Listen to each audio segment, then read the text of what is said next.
F and another one using G. Okay? You may have a fancy static analysis which is able to figure out that F can only have one of two values. Okay? Maybe a function H1 and a function H2. Okay? So if you use coarse-grained static analysis, all that will tell you is that F can go to any function. Okay? But if you have somewhat more sophisticated static analysis, that might be able to tell you, okay, it can be only these two functions or these 10 functions. Okay, so let's take the example where the static analysis is able to tell you it's one of these two functions. Similarly, G may tell you that it is either H2 or H3, right? But notice that the caller, the source, and the target have to agree on the ID, right? So which means that if F can jump to either here or here, so let's give it an ID 1, and then this also has to be ID 1, right? Because it's going to simply check whether the ID that I know and I'm going to check here is going to be the same as the one that's at the target, right? And because you've hard-coded that ID over here in this instruction, right, that's what, right? So that ID is hard-coded here, right? And therefore, you need to say, okay, so it's going to be some ID. So whatever ID you give here must be the same as the ID you give here, right? Well, that also means H3 must have ID 1 because this instruction, right? Because this was forced to be ID 1 by this instruction, right? And since this is going to jump there, and that's already fixed to be ID 1, it has to also fix this to be ID 1. Okay? So what that means is that even if you use a somewhat sophisticated static analysis to limit the targets of function pointers, right? Even then, the property that you enforce may not be as refined as you might like, right? So as a result, even if you do something, a more sophisticated static analysis, you end up with a fairly coarse-grained property, which ends up saying, well, if you have an indirect call, it can go to any function, right? So this is why coarse-grained CFI is the one that is much more popular, because in the end, even something more sophisticated can end up degenerating to the coarse-grained version because of these ID check requiring merges, right? And you can imagine the same thing happens with returns, and except that it happens a lot more often because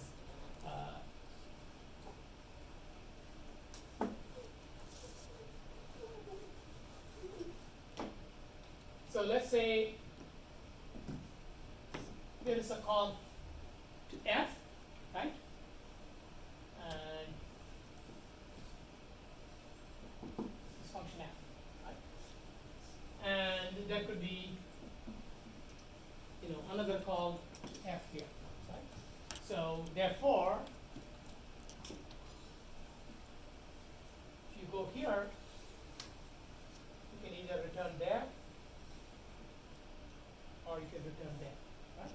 So in the same way, the IDs force you to allow all of those returns. Therefore, this return can either go here or there, and therefore you once again lose the ability to further constrain beyond the coarse-grained CFI. So this particular implementation using IDs forces you to do something that's close to coarse-grained CFI, but of course, you could come up with something more sophisticated, a more expensive check, which may allow you to do something more fine-grained, right? So, for instance, you might say that, as I told you, there exists this hash table type of implementation, and that is not limited to, using, it's not using IDs. It's going to check, okay, at this location I know that the target is either H2 or H3, so the hash table that's going to be looked up here has only 2 valid entries. Okay, so that the hash table based implementation can provide something more fine grained, but as you can imagine, it's going to be more expensive in 2 ways, right? One is, of course, a hash table lookup can be more expensive than simply, doing a data access at a known location. The second thing is that if you're going to have a hash table for each of the calls, that means there are large number of hash tables, and then the storage overhead of maintaining, allocating those hash tables also becomes a factor. So, so in practice, you always have to worry about what is the performance overhead versus the security benefit of finer granularity, enforcement of properties such as CFR.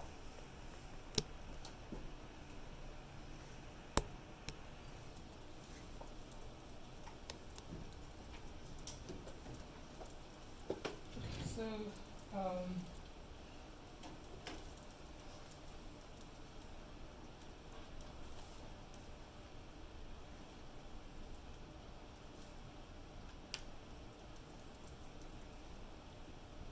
so there are, other ways to implement CFI, and the slide talks about one of them. I'm not going to talk about it too much.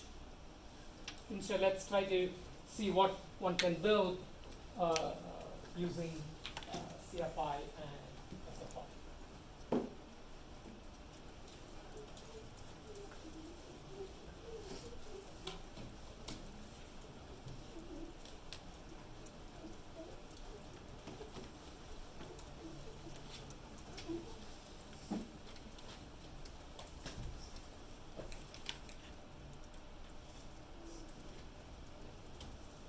So, control flow integrity has been something that has attracted a lot of interest from researchers as well as software and hardware companies. And CFI techniques are finding support in hardware as well as compilers. Okay, but we are not there yet, so it's going to be several more years before you see them widely deployed. What is available now is that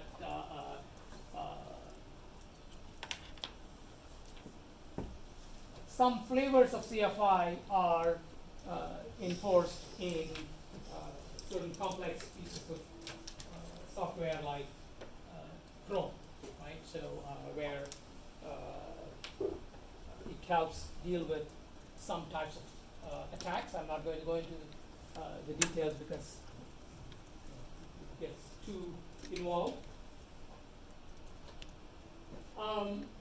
But also CFI and SFI have found a role in a project called Google Native Client, which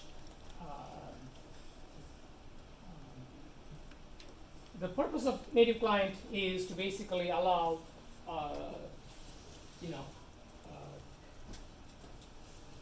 to allow you to run native code within browsers, right? So you know that browsers always allow JavaScript to be executed, but JavaScript is a high-level safe language, but it's going to be a lot more problematic to run binary code from random sources directly on the browser, right?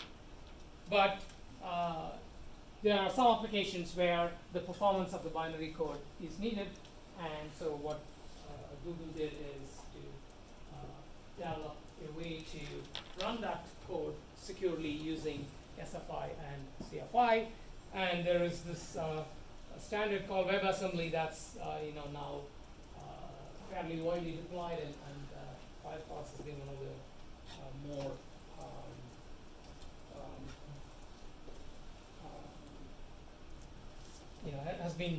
has adopted it more than some of the other browsers, and that work also is based on native client work. So I'm not going to talk about WebAssembly here, but when we talk about web security, I'll bring that up at that point. So let's understand what this native client is and how that is related to this CFI and SFI concepts that we learned.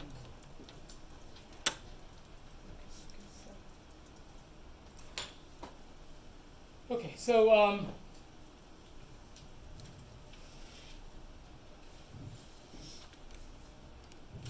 so as I said, browsers already allow JavaScript from arbitrary sites, right? But and a lot of work has been done to make sure that this code cannot do damage. Okay, but for some applications, the performance is not good enough, right? So if you were trying to do play games and do 3D image construction and animation and so on, then the performance of JavaScript is not good enough. And so the question was whether you can use native code in order to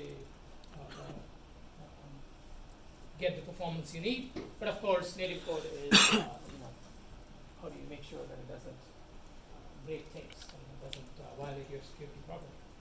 Okay, so the idea was to sandbox the native code in order to run it securely. Right? And what they did was they provided two sandboxes, and we'll talk about what those are. The inner sandbox is the one that's using software fault isolation and control flow integrity and so on, and it is the one that's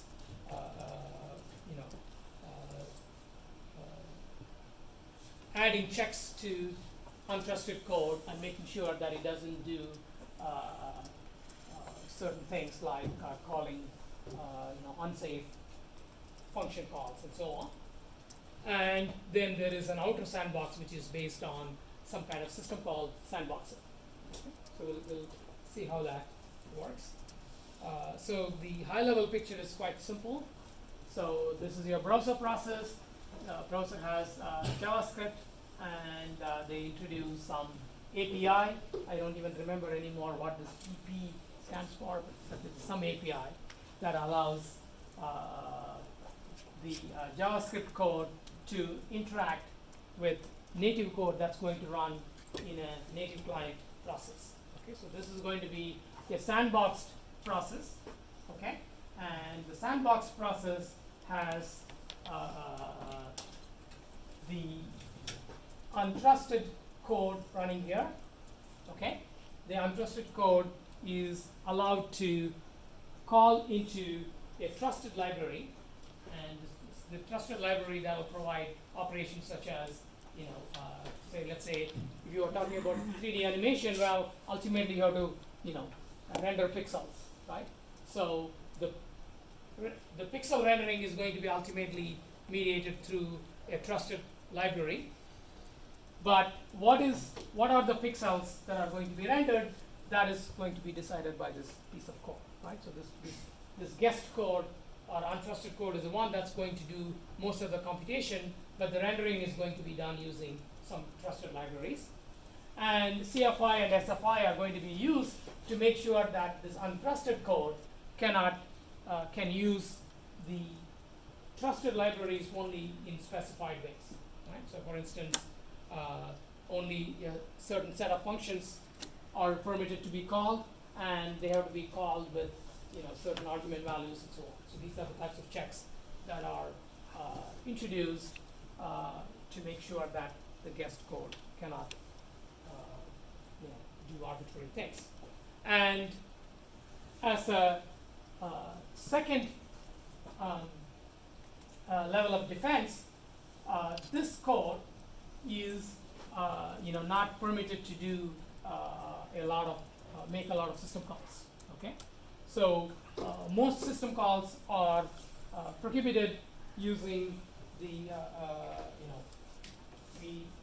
several lectures ago we talked about a sandbox for system calls called seccomp, which basically allows a few system calls to be made, like read and write and so on.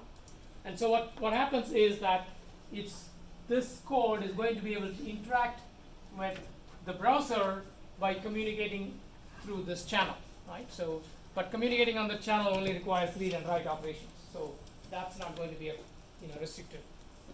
But any other operations, such as opening a file or things like that, are not going to be permitted. So, so in addition to checking the guest code at the low level using and preventing it from doing things using SFI and CFI, there is also a sandbox around the trusted library that is in the same process, right? Because this is how you make things more secure. You don't sort of say, hey, I have one layer of security and I'm going to put all my eggs in that basket and trust it completely, because even the security defenses we construct can have bugs. And so one of the ways we design more secure systems is by putting in multiple layers of defense, right? So there is an inner sandbox that does SFI and CFI on this untrusted code, and then there is an outer sandbox that is realized using seccomp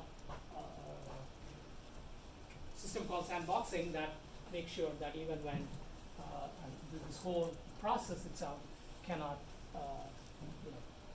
do too many things on the system. Okay, so in the inner sandbox, it is actually quite it is based on the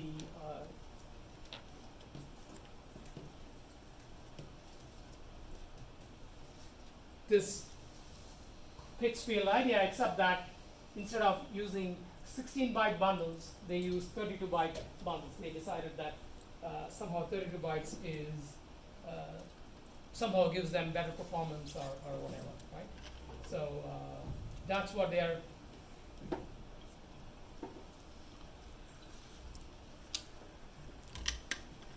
are doing, and they aren't using any kind of static analysis to figure out what is the flow graph. Instead, they are simply saying, okay, you can only jump to multiples of 32-byte instructions. Okay, and secondly, what they are doing is they are it's Google, right? So they modify compilers to generate code that can be verified, and code that creates these 32-byte bundles and so on. Right? So in order to use native client, you have to compile your code with a modified compiler, and that modified compiler will put in all of the CFI and SFI checks into the code, right? And but of course, you have the same problem as we talked about when we discussed SFI. You cannot trust. If somebody gives you this native code, you don't know whether they compiled it with Google's trusted compiler or they modified the compiler before they generated this code. So before the code is run, it is going to be checked. Okay. So, and the check is again quite simple. It's going to check that that there is this. It's going to check that any indirect interflow transfer is going to be to a multiple of 32 bytes. Right? So this is an easy check to make, and once that check is made, then you can run it. So there are a few constraints, like you can't have self-modifying code. They also force the code to be statically linked, and there is a fixed start address and so on, and all of this comes up because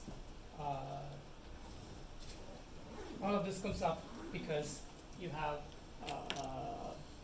remember that the way you are sandboxing data accesses is by forcing them to the leading bits to go to a particular leading bits to have a particular value, right? So that means you have to essentially tell the developers that okay, when you compile it, better make sure that all your data accesses start with that particular leading bits. And the same way with the code. Okay, so that is why you have to have a fixed start address of the text segment and a fixed start address of the data segment, and so on. Okay, and no instruction should overlap 32 byte boundary because well, then you can start jumping to that boundary, right? So you need to make sure that there is no, it's never possible to jump to the middle of an instruction, and therefore no instruction should overlap the 32 byte boundary. Okay, and there are also a couple of other difficulties that we'll talk about, and that we'll understand better in the next lecture. That has to do with disassembling binary code on x86. Once again, in the complex instruction set, it's easy for the assembler to get confused and produce incorrect disassembly. Okay, so they make sure that. So essentially, what happens is that they will disassemble using a simple technique and make sure that the disassembled code satisfies the security checks they make. If it satisfies the check, then it's fine. They'll let it run. Okay. If not, it's not going to be run. Okay. So what happens if somebody creates a binary where this simple disassembly procedure is going to fail? It's all that's going to happen is that that code is not going to run, or it may run and jump to some location and then it will be aborted. Right? So it's not so it's not that by confusing the disassembly you can violate the security property, but instead what's going to happen is that if you try to confuse the disassembly, then your code won't run. Right? So basically the attackers shooting the attackers are shooting themselves in the foot if they are trying to not, if they don't adhere to these constraints, their code simply won't run. Okay, so that's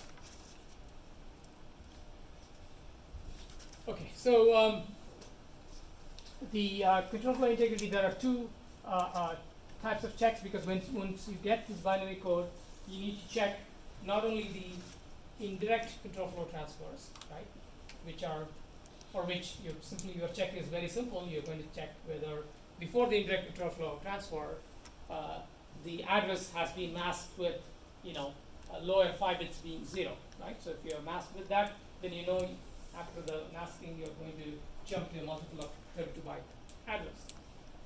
But there could also be a direct control flow, right? So those have to be checked to make sure that the direct control flow is not going to jump to the middle of some instruction, right? So therefore, it checks whether the target of a direct control flow is one of the disassembled instructions, right? So once again, they're just going to do simple disassembly starting at the beginning of the text segment, and they are going to have, okay, here are the instructions. Any direct control flow transfer should go to